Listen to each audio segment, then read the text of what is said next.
Bien, ¿qué quiere decir establecer la oración? Entonces, establecer la oración es, como ustedes la mayoría saben, me imagino, inshallah, los musulmanes rezamos 5 veces al día. ¿Okay? Sin embargo, el solo acto de rezar 5 veces al día no es suficiente. El Corán nos dice, cada vez que el Corán habla del Salah, o por lo menos la mayoría de las veces que el Corán habla del Salah, habla de Aqimus Salah, establece la oración. Aqimus Salah, establece la oración. No dice reza, dice establece la oración. Entonces, ¿qué quiere decir establecer la oración? ¿Ok? Me gustaría, salam alaikum, María, salam alaikum, Ada. No te preocupes, Ada, queda grabada. El cambio de horario yo sé que confunde a mucha gente. Quiero que ustedes me digan, ¿qué consideran ustedes que quiere decir establecer la oración? ¿Okay? Les voy a dar unos 3 minutos y me pueden poner en los comentarios qué ustedes consideran que quiere decir establecer la oración. ¿Ok? Inshallah. Entonces, nada, bismillah, 3 minutos. ¿Ok?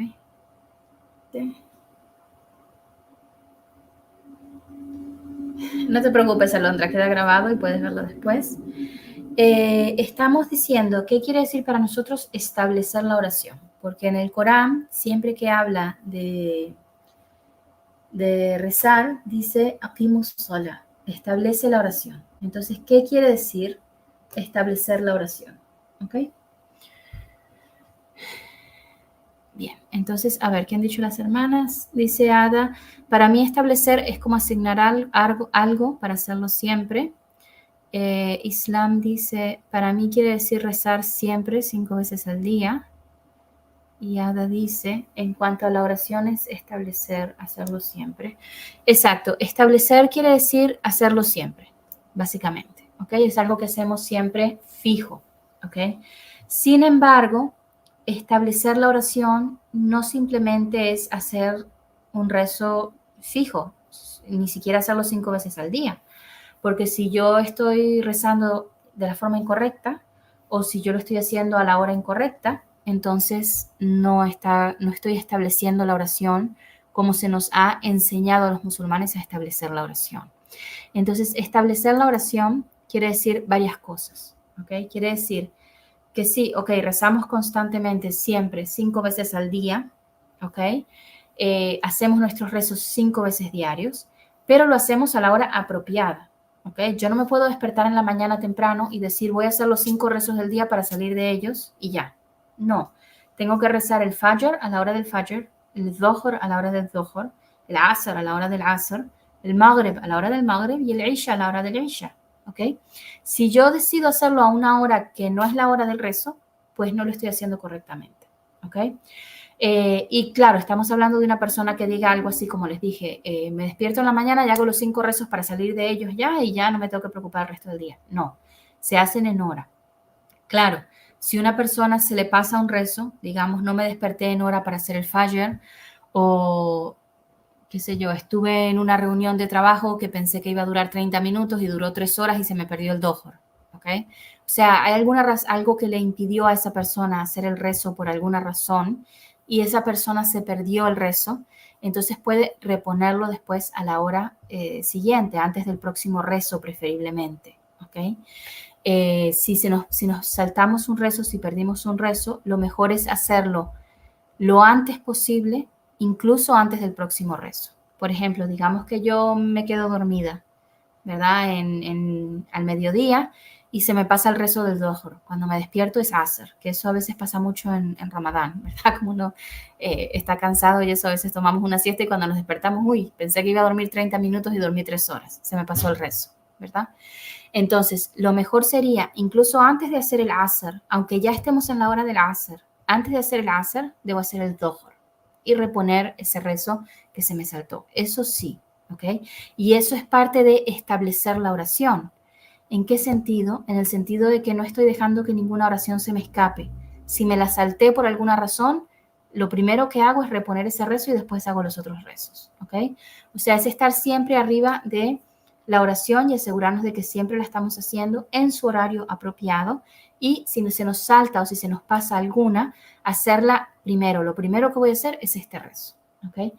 Si fuera algo de un periodo más largo, que la persona se quedó sin rezar, los sabios musulmanes difieren un poquito sobre si es necesario que lo repongan todo junto antes del próximo rezo. ¿Qué pueden ser unos ejemplos de eso? Digamos, una persona que estuvo en coma por 2 días o fue a una operación y estuvo anestesiada y se le perdieron, no se despertó de la anestesia por 2 o 3 días y se le perdieron 2 o 3 días de salá, por ejemplo. ¿Ok?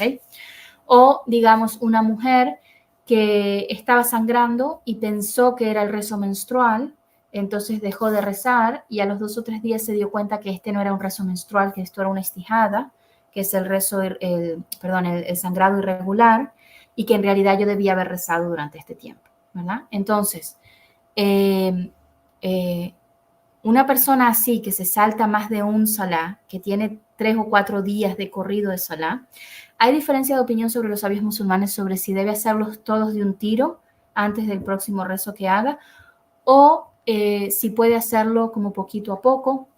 En algunas escuelas dicen que si son muchos rezos juntos y es demasiado para la persona para hacerlo de una sola vez, que pueden simplemente como duplicar los rezos por el resto de la semana. Digamos que la persona estuvo inconsciente por una semana y se perdió todos los rezos de una semana.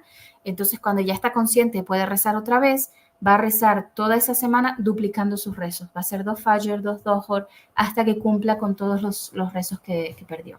¿Okay? Pero establecer la oración se refiere eso, o sea, primero que nada, siempre rezo los 5 veces al día en su hora apropiada y si se me pasa por alguna razón el rezo, entonces lo voy a hacer antes del próximo rezo, ¿ok? O sea, eso es establecer la oración, no dejar que se nos escape ni un solo salá, ¿ok?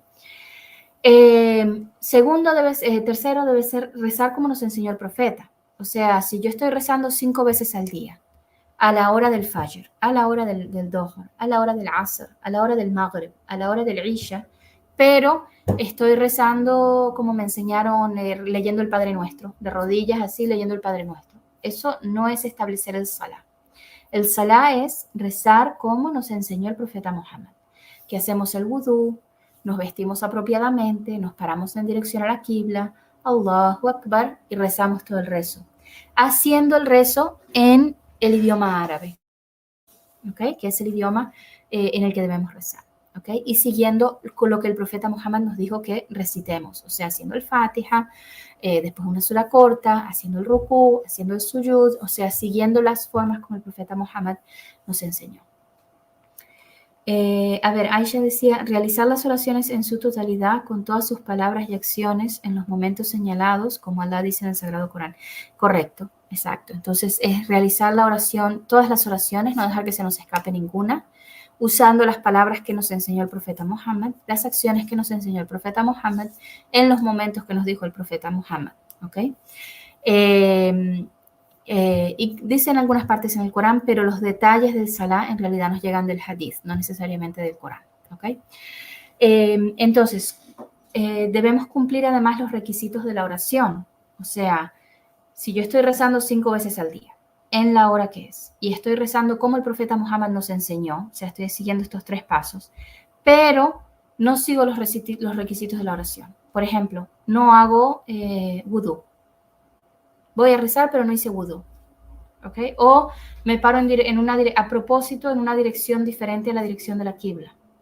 O, qué sé yo, decido que no voy a recitar el Fatiha, que voy a recitar otra porción del Corán. O que no voy a hacer sijda, no voy a poner mi frente en el piso. Si no cumplo los requisitos de la oración, entonces la oración no cuenta, no estoy estableciendo la oración. ¿Ok? Entonces, esas son cosas que tenemos que tener pendiente cuando decimos que estamos estableciendo la oración. 5 veces al día, en su hora apropiada, como nos enseñó el profeta Muhammad, y cumpliendo los requisitos que se nos han pedido para hacer la oración. ¿Ok?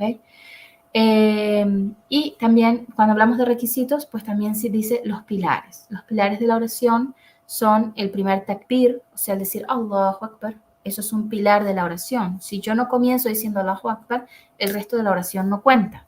¿Ok? Un pilar de la oración es decir al-Fatiha, recitar al-Fatiha en todos los rakats. Si yo no recito al-Fatiha, mi oración no cuenta. ¿ok?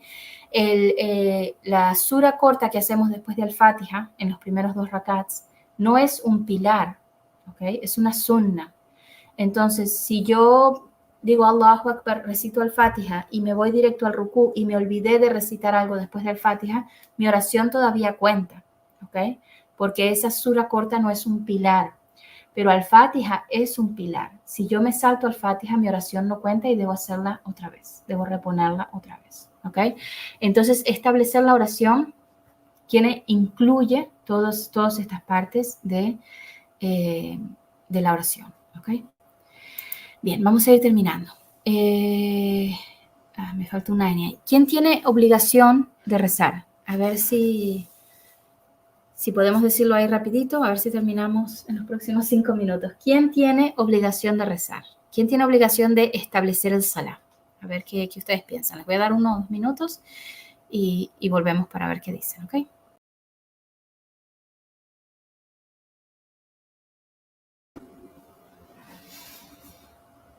Bien, a ver. Dice Ada, todo musulmán. Bien. Islam dice los musulmanes mayores de edad. Uh-huh. Y Ada dice, claro, que tenga conciencia para hacerla. ¿Ok? Y Alondra, eso iba a decir. Bien. Entonces tienen más o menos 3 de los requisitos, que es que sea musulmán. O sea, primero, para que la oración sea obligatoria para una persona, el requisito principal es que sea musulmán. Lo que quiere decir que no obligamos a un no musulmán a rezar, ¿ok? Si yo me convertí al Islam y yo tengo un hijo que es, digamos, mayor de 15 años, pero él no ha aceptado el Islam, yo no lo puedo forzar a rezar, ¿ok? ¿Por qué? Porque no es musulmán. Entonces, ya la oración de por sí no le va a contar, porque la oración no cuenta sin la shahada, ¿ok? Entonces, el requisito es para que sea obligatorio rezar, que la persona sea musulmana, ¿ok? Y esto es algo que incluso los libros de fiqh, de clásicos, hablan con referencia a hombres musulmanes en el pasado que se casaron con mujeres no musulmanas, diciendo que no podían obligarlas a ellas a rezar. O sea, sabemos que el hombre musulmán puede casarse con una mujer cristiana o una mujer judía, ¿verdad? Pero eso no las hace musulmanas, el ser cristianas o judías. Entonces ellas no tienen obligación de rezar. Entonces hay libros del pasado clásicos que hablan sobre eso, sobre que el esposo no puede forzar a su esposa a rezar si ella es cristiana o judía porque no es musulmana. Entonces el primer requisito es que sea musulmán, ¿ok? El segundo requisito es que sea mayor de edad, ¿ok? O que sean adultos, ¿ok? Creo que lo tengo acá escrito. Que sean adultos, hombre o mujer. ¿Y qué queremos decir con adultos? No usamos la edad de 21 años como se utiliza en el oeste, ¿ok? Para el Islam, un adulto es una persona que ha llegado a la pubertad, ¿ok? Cuando a la mujer le llega su primer periodo menstrual, se considera una adulta en el Islam, ¿ok? No importa si tiene 9 años, si tiene 10, 11, 12, 14, 15, se va a considerar adulta cuando le llega su primer periodo menstrual. El hombre se considera un adulto cuando le llegan los signos de la pubertad, o sea, le crece el vello facial, se le agudece la voz, cuando tiene el primer sueño húmedo, todo eso, se considera ya que el hombre es un adulto, independientemente de su edad.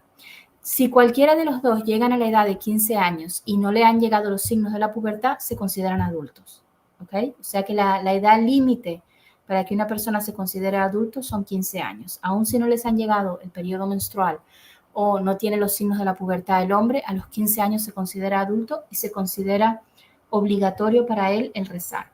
¿Okay?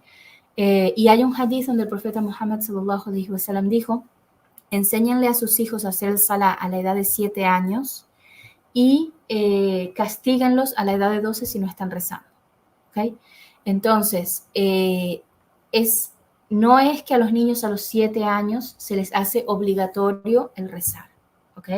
Ni que a los 12 años es obligatorio para ellos si no les ha llegado el periodo menstrual, ¿ok? O los signos de la pubertad. Pero ese es el periodo de entrenamiento para los niños, ¿okay? Que empezamos a partir de la edad de 7 años y ya se espera que a la edad de 12 estén haciendo sus 5 rezos diarios, ¿okay? Aunque tal vez no sea obligatorio para ellos, pero ya a esa edad lo están haciendo para que cuando le llegue ya el periodo menstrual o los signos de la pubertad, pues ya el niño está acostumbrado a rezar.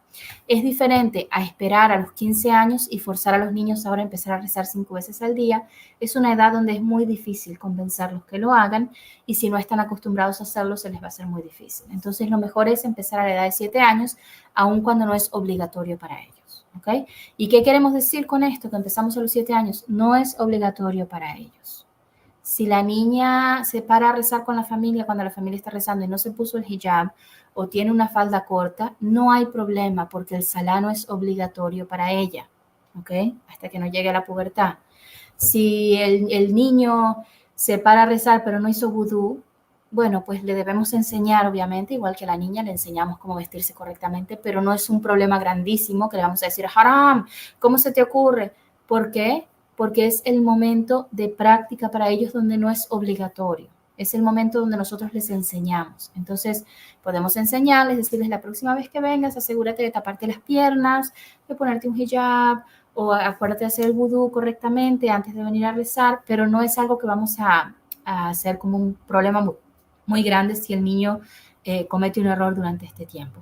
Y ya tenemos la esperanza de que si empezamos a los 7 años con ese entrenamiento, que a la edad de los 12 el niño va a estar rezando por sí solo, acordándose que debe venir bien vestido al rezo, que debe estar haciendo vudú y todo eso. ¿Okay? Pero otra vez, si no le ha llegado la pubertad, no va a ser obligatorio para él hacer el rezo perfectamente o no saltarse ningún rezo.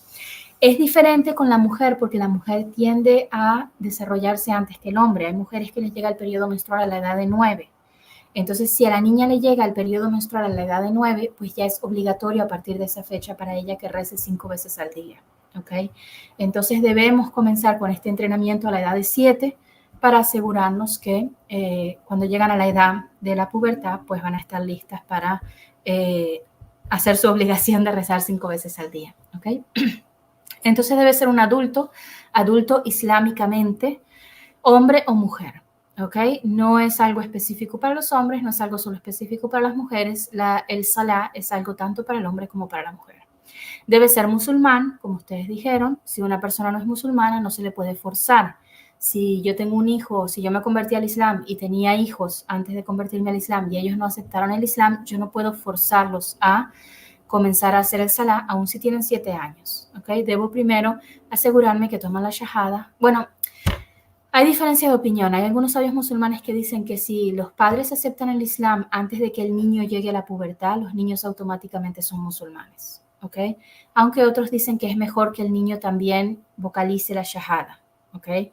Pero básicamente si una madre se convierte al Islam y sus hijos no quieren convertirse al Islam, ella no puede forzarlos a ellos a hacer el salá. ¿Okay? Lo mismo si un hombre se casa con una mujer no musulmana, no puede forzarla a ella a hacer el salá. O si tenemos padres no musulmanes, no podemos forzarlos a ellos a hacer el salá porque no son musulmanes. O sea que el salá no cuenta. ¿Okay? Debe tener sanidad mental, o sea, debe estar sano mentalmente, es lo que se llama en árabe akil. Akil, que tenga conciencia mental, que tenga sus facciones mentales en buen estado. ¿Okay? Una persona que sufre de síndrome de Down, de Alzheimer's o algo así, no tiene la sanidad mental que requiere para hacer el salá. ¿Okay? Entonces, no es obligatorio para una persona en esa situación hacer el salá. ¿Quiere decir esto que no los dejamos rezar? No, si quieren rezar, los dejamos rezar, pero no es obligatorio para ellos. Entonces, si los estamos llamando a rezar, si tenemos un hijo con síndrome de Down, y mira, Juan, es la hora de hacer el salá, y el niño no quiere venir a hacer el salá, no es problema, no debemos forzarlo porque no es obligatorio si tiene un problema mental rezar. O puede ser una persona que toda su vida fue musulmana, estableció la oración, siempre rezó en hora, siempre rezó en fecha, pero ahora a la edad mayor sufre de una enfermedad como Alzheimer's y se le pasan algunos rezos. Se olvida de rezar algunas veces, entonces no es problema porque en esos periodos en los que no está con sanidad mental, que no está sana mentalmente, no es requerido para ella rezar. Cuando tiene periodos en los que tiene claridad mental, puede rezar y es mejor que rece. pero en los periodos donde está como fuera de sí, donde no tienen claridad mental, entonces no es necesario que la persona rece. ¿Okay? Estar consciente, o sea, un requerimiento para poder establecer la oración es estar consciente. ¿Okay? Como estábamos dando el ejemplo, una persona que está en coma por 3 o 4 días o que estuvo anestesiada por una cirugía y no despertó en 24 horas después de la anestesia, por una reacción que tuvo la anestesia o algo así, esa persona no está consciente, entonces en ese momento no se requiere que rece. ¿Okay? Después que vuelve a su sanidad mental, después que está consciente, pues debe reponer los rezos que perdió. Pero en el momento en el que está inconsciente, no tiene requerimiento de rezar. O sea, no vamos a ir a forzarlos a hacer los movimientos como que están rezando, porque no tienen necesidad de rezar, ¿okay? Durante ese tiempo. Y puede ser por otras razones, puede ser una persona que se golpea la cabeza y pierde la conciencia y se salta un rezo o 2 rezos hasta que le vuelve la conciencia. Pues no hay problema, porque en ese momento no es obligatorio para ellos rezar. Lo que sí es que cuando vuelvan otra vez a ser conscientes, deben entonces hacer su salá, ¿okay? Esa es la que se perdieron, reponerlo, ¿ok? Y no tener ningún impedimento para rezar, como la menstruación. Yo me acuerdo de una hermana a la que yo le estaba enseñando el Islam, ella tomó la shahada y una vez yo la fui a visitar, ella no tenía la menstruación, tenía el periodo de puerperio, el nifas, el sangrado posparto. Y ella me dijo, ¿me cuidas el bebé un momentito que voy a rezar? Entonces yo sabía que el bebé había nacido hace 2 días y le digo, mashallah, subhanallah, ya se te paró el sangrado posparto. Y me dice, no se me paró, pero yo no quiero dejar el salá. Y yo le traté de explicar que el salá no cuenta. Si una mujer está menstruando o tiene ese sangrado posparto, no tiene obligación de rezar y además de eso, si ella insiste en rezar, su salá no cuenta. O sea, es perdiendo el tiempo básicamente, porque es un momento en el cual la mujer no puede rezar. Si la mujer quiere tener esa conexión con Allah subhanahu wa ta'ala y no quiere cortar esa conexión, puede hacer dua, puede leer libros de Islam, ¿verdad? Puede hacer dhikr, puede hacer muchas otras cosas, pero no el salá, porque el salá tiene como requerimiento que la mujer no esté en su periodo menstrual, ¿ok? O en su periodo de sangrado posparto. Si fuera un sangrado de lo que se llama istihada, que es el sangrado irregular que sucede a veces entre periodo menstrual y periodo menstrual, o sea, no es un periodo menstrual, sino que es un sangrado irregular, entonces en ese tiempo la mujer sí puede rezar. Pero durante la menstruación y durante el sangrado posparto no puede rezar. No importa si ella dice, yo me siento bien, yo puedo hacerlo. No, no es cuestión de poder hacerlo o no, es cuestión de que no cuenta aun si lo hacemos. ¿Okay? Sí. Bueno, alhamdulillah, con eso terminamos. La semana que viene vamos a tener la tercera parte del hadith de Jibril. Bueno, wayakum. Inshallah nos vemos la próxima semana. Assalamu alaikum wa rahmatullahi wa barakatuh.